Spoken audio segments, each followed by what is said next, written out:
বিসমিল্লাহির রহমানির রহিম। আসসালামু আলাইকুম। 2021 সালের এইচএসসি পরীক্ষার্থীদের ইতিহাস দ্বিতীয় পত্রের দ্বিতীয় সপ্তাহের অ্যাসাইনমেন্ট। এখানে আমি একটি সংশোধনী দিতে চাই। আমি ভুলক্রমে তোমাদের দ্বিতীয় সপ্তাহের অ্যাসাইনমেন্টের নাম্বার 1 বলেছিলাম।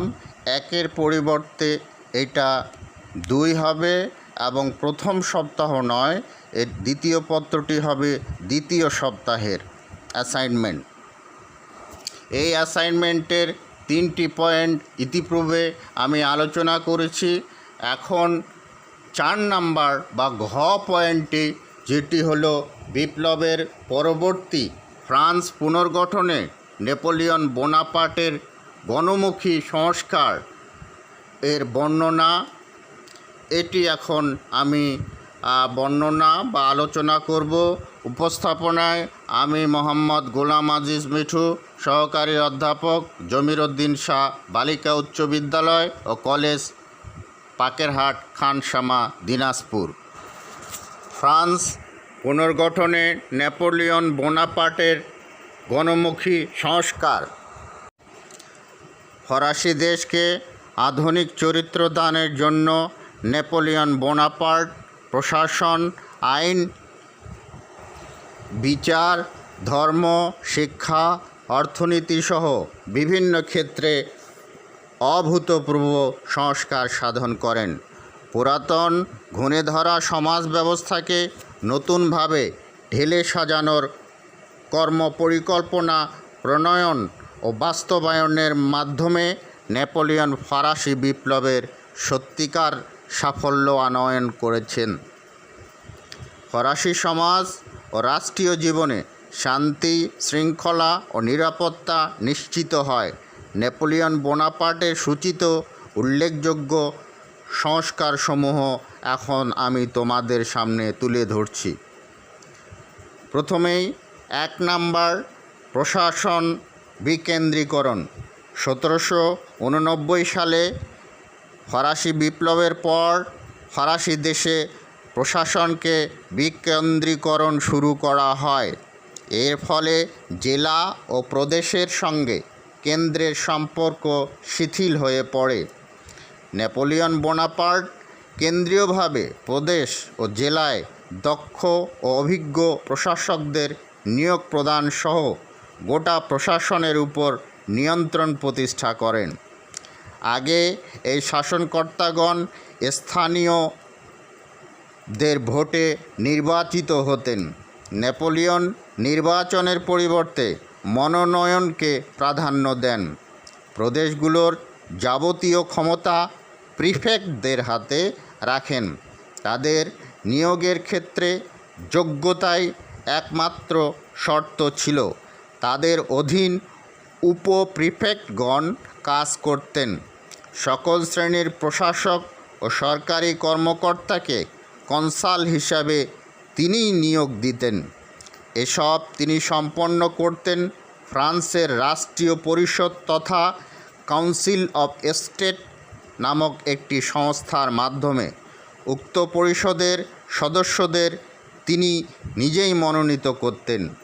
নতুন যে কোনো আইনের উৎস হিসাবে এবং প্রশাসনিক বিচারালয় রূপে এ পরিষদের গুরুত্বপূর্ণ ভূমিকা ছিল। এছাড়া নেপোলিয়ন ফ্রান্সের কৌলীন্য প্রথা উচ্ছেদ করে গুণী ও যোগ্য কর্মচারীদের পুরস্কৃত করার জন্য মর্যাদাসূচক লিজিয়ন অফ অনার নামে একটি রাষ্ট্রীয় পদকের প্রবর্তন করেন। 2 নম্বর, তার যে সংস্কার সেটি হলো অর্থনৈতিক সংস্কার। ফ্রান্সের অর্থনৈতিক ব্যবস্থা সামন্ততান্ত্রিক ছিল। ফলে ফ্রান্স আর্থিক ও রাজস্ব সংকটে জর্জরিত ছিল। বিপ্লবের পর বিক্ষিপ্ত বিচ্ছিন্নভাবে কিছু কিছু সংস্কার আনা হলেও রাজনৈতিক অস্থিরতা ও সংকটের কারণে ফ্রান্স আর্থিকভাবে দ্রুত উন্নতি লাভ করতে পারছিল না। নেপোলিয়ন বোনাপার্ট 1799 সালে প্রথম কনসালের দায়িত্ব নেওয়ার পর আর্থিক ব্যবস্থাকে একেবারে ঢেলে সাজান। 1800 সালে তিনি ব্যাংক অফ ফ্রান্স প্রতিষ্ঠা করেন। সরকারি ঋণ ও কর আদায়কারী প্রতিষ্ঠান হিসেবে ব্যাংকটি ফ্রান্সে আধুনিক অর্থ ব্যবস্থার সূচনা করে। ব্যাংকটি 1803 সালে ব্যাংক নোট প্রবর্তনের অধিকার পায়। ফরাসি মুদ্রা ফ্রাঁর স্থায়িত্ব বিধান করা হয়। নেপোলিয়ন নিজের নামে ধাতব মুদ্রা প্রচলন করেন। নেপোলিয়ন অর্থ দপ্তরকে রাজস্ব ও অডিট বিভাগে বিভক্ত করেন। প্রত্যক্ষ ও পরোক্ষ করের মধ্যে ভারসাম্য বজায় রাখার জন্যে নতুন রাজস্ব ব্যবস্থা প্রতিষ্ঠিত করেন। একই সঙ্গে জনসাধারণের আর্থিক ক্ষমতার সঙ্গে সঙ্গতি রেখে নতুন কর ব্যবস্থা চালু করেন। নেপোলিয়ন নতুন কর ব্যবস্থাকে কার্যকর করতে নতুন কর্মচারী নিয়োগদান করেন। নেপোলিয়নের প্রবর্তিত অর্থনৈতিক নীতিমালা ফ্রান্সের অর্থনৈতিক গতিবেগ বৃদ্ধি করে এবং কৃষি ও শিল্পে দ্রুত উন্নতি সাধিত হয়। ব্যবসা বাণিজ্যে স্থবিরতা কাটতে শুরু করে, তবে ব্যাপকভাবে যুদ্ধে জড়িয়ে ফ্রান্সের অর্থনীতিকে তিনি অচিরেই দুর্বল করে ফেলেন নেপোলিয়ন বোনাপার্ট নিজেই। ফলে ফ্রান্স সর্বগ্রাসী গভীর সংকটে পড়ে। সেই সংকটের তোড়ে তিনিও ক্ষমতাচ্যুত হন। এরপরে তার যে একটি উল্লেখযোগ্য সংস্কার, 3 নম্বর সংস্কার, আইন সংস্কার। নেপোলিয়ন নিজেই বলেছেন, আমার যে কাজটি চিরস্থায়ী হবে তা হলো আইন সংহিতা। ফ্রান্সে আগে তেমন কোনো বিধিবদ্ধ আইন ছিল না।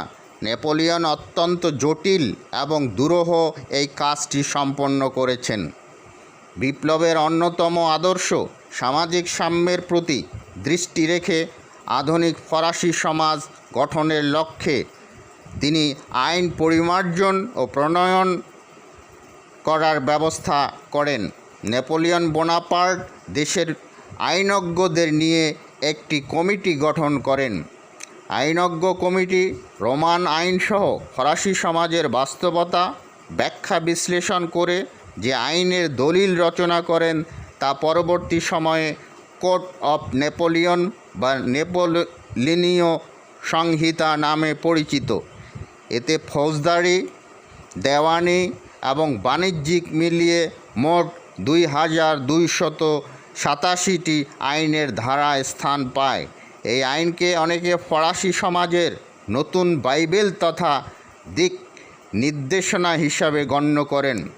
তবে সংহিতায় যেমন আধুনিক আইনের অধিকারের স্বীকৃতি মেলে, তেমনি এতে পুরাতন সামন্ত ফরাসি সমাজের অগণতান্ত্রিক নিয়মকানুনেরও উপস্থিতি ছিল। গণতান্ত্রিক চরিত্রের আইনের কয়েকটি ধারা ছিল নিম্নরূপ: ক, আইনের চোখে সকল নাগরিকের সমানাধিকার নিশ্চিত করা। খ, সামাজিক সাম্য স্থাপন করা। গ, একমাত্র যোগ্যতার ভিত্তিতে সরকারি চাকরিতে নিয়োগ দেওয়া। ঘ, সামন্ততন্ত্র বিলোপ করে নতুন ভূমি ব্যবস্থা চালু করা। উম, ফৌজদারি আইন বিধি যুক্তিবাদ ও প্রাকৃতিক আইনের আলোকে সমন্বয় করা। চ, বিচারের ক্ষেত্রে জুরি প্রথা চালু করা। ছ, রাজনৈতিক অপরাধীদের সাধারণ অপরাধী থেকে আলাদা মর্যাদা দেওয়া। মূলত ব্যক্তি স্বাধীনতা, আইনের দৃষ্টিতে সমতা, রাষ্ট্রের ধর্মনিরপেক্ষ চরিত্র, বিবেকের স্বাধীনতা, ধর্মীয় স্বাধীনতা, পেশা নেওয়ার অধিকার ইত্যাদি স্বীকৃত হয়। শুধু ফ্রান্সের জন্যই নয়, ইউরোপ মহাদেশের দেশ ও জাতিসমূহকেও সংহিতা আন্দোলিত করে। ফ্রান্সের শ্রেষ্ঠত্ব ও কর্তৃত্ব অনেক দেশই সে কারণে মেনে নিতে প্রস্তুত ছিল।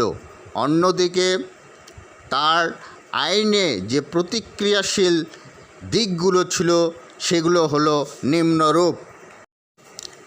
যেমন 1 নাম্বার, পুরুষ ও নারীর সম অধিকার সংহিতায় মেনে নেওয়া হয়নি। 2 নাম্বার, নারীদের সম্পত্তির অধিকার স্বীকার করা হয়নি। 3 নাম্বার, স্ত্রী, সন্তান ও পরিবারের সদস্যদের উপর পিতার কর্তৃত্ব ছিল।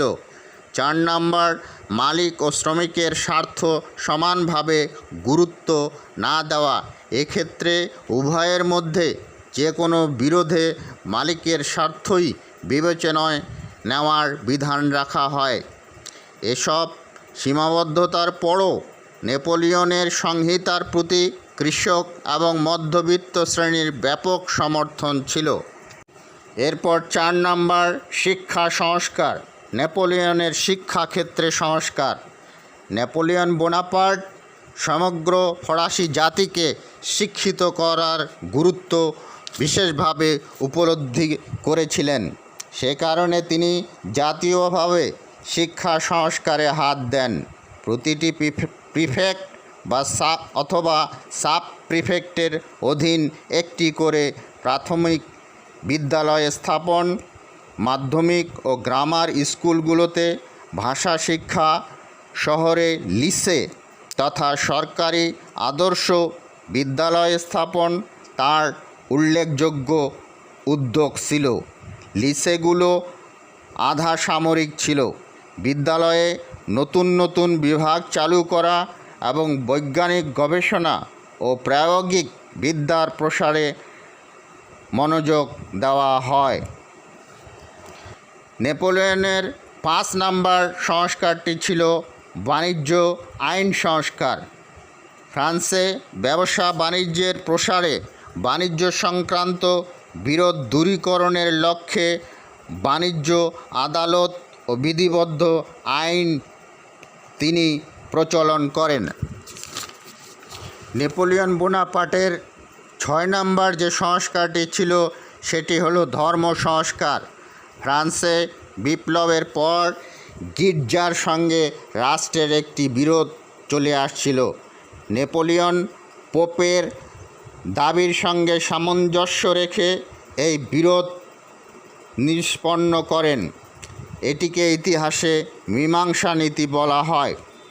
1801 সালে উভয়ের মধ্যে স্থির হয় যে ফরাসি গির্জার যাজকগণ রাষ্ট্র কর্তৃক নিয়োগপ্রাপ্ত হবেন এবং পোপ তা অনুমোদন করবেন। ধর্মযাজকগণ রাষ্ট্রের কাছ থেকে বেতন ভাতাদি পাবেন। নেপোলিয়ন বোনাপার্টের আরেকটি উল্লেখযোগ্য সংস্কার বা 7 নাম্বার সংস্কার ছিল দেশত্যাগীদের দেশে ফিরিয়ে আনা।